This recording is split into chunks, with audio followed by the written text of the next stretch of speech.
On April the 1st, would you believe, the deal which raised a few eyebrows, we formed Norton after the government, Wedgie Ben and Co., effectively closed us down, and what money was available through Parliament went into the Meriden Workers' Cooperative, making the ancient Bonneville. Now, Dennis Poore coveted Triumph. That was why we merged with the BSA Triumph, who'd gone bust. And the BSA name had already been abandoned. But Dennis Poore knew that the Triumph network worldwide was brilliant and well organized. And if we had the right motorbike, we would have succeeded. And the idea was to have a sort of a Daimler-Jaguar situation where 90% of our sales, Jaguar, 10% Daimler, 90% of our sales with new models would be Triumph, and 10% would be Norton, through mainly using this existing Triumph network, America, rest of world, whatever, because they were so well established. But it wasn't to be. We had been promised all sorts of things by the Heath government, and then there was a change of election. Do you remember the 3-day week? Probably you don't. There was a 3-day week. And Wedgie Ben started or supported the Workers' Cooperative at Triumph.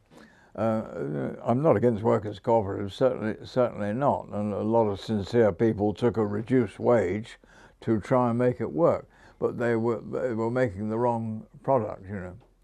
The government insisted that we ran 3 factories after our merger, and one at Wolverhampton for Villiers, who were doing well with industrial engines, and the Birmingham plant at Armory Road, which would have been the new Norton and Triumph base, and I have to say a very amenable workforce. But it wasn't to be, and this workers' cooperative, which was our main problem for a year and a half, they had some tooling in Meriden, which stopped us making the Triumph Trident, the 3-cylinder bike, which was mainly already produced at Small Heath in Birmingham. Confusing, I know, but and there were 6 key machine tools, and they were locked up at Meriden. And although they told the press that they lived, breathed, slept motorcycles, they weren't prepared to release these tools to us so that we could make T150s, the Trident, but such is life. So it was a very difficult situation. Anyway, by 75 we were back in business, but we were very rapidly going out of business. The government withdrew our export guarantee. Well, I had to get on a plane once in an absolute panic. This meant that we didn't get the money for the bikes we had exported. The government guaranteed the money and paid us the money, and then we paid them back when we sold that bike to the mom and pop dealer. I don't know if it was Wedgie Ben or one of his Varley, one of his successors, pulled the plug on the export guarantee, and suddenly we had about 1,100 Tridents, that's the 3-cylinder Triumph, which we had to sell a bit quickly and get the money for to pay the government back. And we had reduced our American, we'd merged with BSA Triumph, 150 people, and our 7. But with the reduction, we were down to about 10 people of the new Norton NVT, it was called. And I had to get on a plane at Poore's instruction and sell 1,000 Tridents in a week, can you believe? At any price. And there was a deal. Only one dealer took 50 because it was a 3-cylinder bike, and the Yanks didn't, at that time, they hadn't really adjusted to 3 cylinders. Suzuki were making the Kettle, a 750 3-cylinder 2-stroke, and that did quite well. It was one of the early super bikes, but there wasn't a love in America for 3 cylinders like there was for parallel twins or Harley Indian V-twins. So the Trident was quite a hard sell, but I think I sold about 700 or 800 in that panicky week, and it saved the day. But anyway, meanwhile, back at the ranch, back here in England, we had a problem in that we had built maybe 50,000 Commandos. What we were going to do about sales and service for them? You know, we were back in business with 20 people at a venue called Shenstone. You know, the Wolverhampton, the Birmingham and the Coventry factories all closed by then. I'm sorry, there's so many events squeezed into this narrative, but we felt morally obliged, obviously, to look after the 45,000 Commandos worldwide, sales and service, without us. So we managed to buy the spares were up for auction by the administrator, and the tools and everything, and Poore was able to top everybody else's bids, sealed bids, you know. So we were bidding against the spares pirates and all sorts of people. And once we'd acquired the huge stocks of spares, this building next door was vacant, you know, with a toilette, and we put the parts in there and said, well, we better form a spares company. And they asked, what are we going to call it?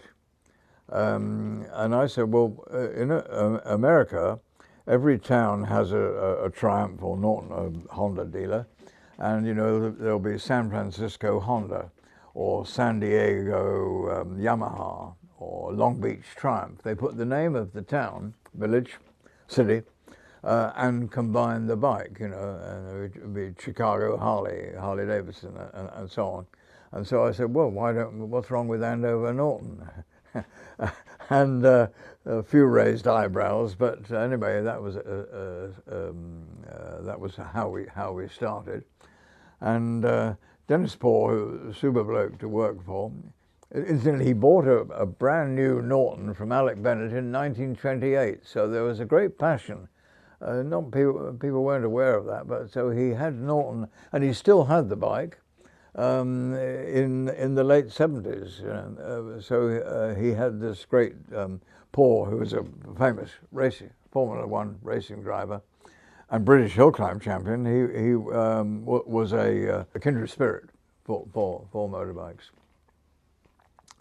And he said to me, my partner here, a chap called Peter Sellers, a very good administrator, not a motorcycle man, but good on his paperwork. How long do you think it'll last? This, you know, we've got this mountain of spares, and us Knowles, who'd been flogging Nortons, I'd been flogging Nortons for 2 years. I said, well, I suppose 3 or 4 years. The classic market, Simon, hadn't started in the mid-70s. There were auction sales hadn't started. There were no classic magazines, or there was one just starting, Classic Bike. And although it's part of our daily life today, back then there was no classic market, you know. So looking ahead, we thought, well, this mountain of spares and the 45,000 Commandos out there in the world, we guess it'll last for 3 or 4 years. When I came to Norton Day this year in 2024, how wrong can you be? When we started with this mountain of spares, we were a subsidiary of the new NVT operation headquartered. But then Dennis Poore needed some finance at the Shenstone operation. We were making Easy Rider mopeds and 1 or 2 other things. We were cooperating with Yamaha on police bikes and doing all sorts of projects. And it was thought best that the spares ought to move back to the Midlands, still under the ownership of NVT, which they did. Well, It was about 5 years later that it was possible to buy that Norton spares stock. I was able to buy them, I think, at cost, you know, we at Andover Norton, and in about 81. And so we finally moved them. They're well travelled, weren't they, the Norton spares? They were here originally when we were doing Norton assembly, and then they were up in the Midlands under the administrator, and then they came back down here, and then they went back and well travelled. So Norton Commandos spares came here finally again in about 81 on April the 1st. Yeah. And efficiently than I think we ever envisaged. You know, it's the right people in the right place, the right time, right product, and by that desert racing, you know, I had ridden in a couple of American motocross, and I think my best place was 16th.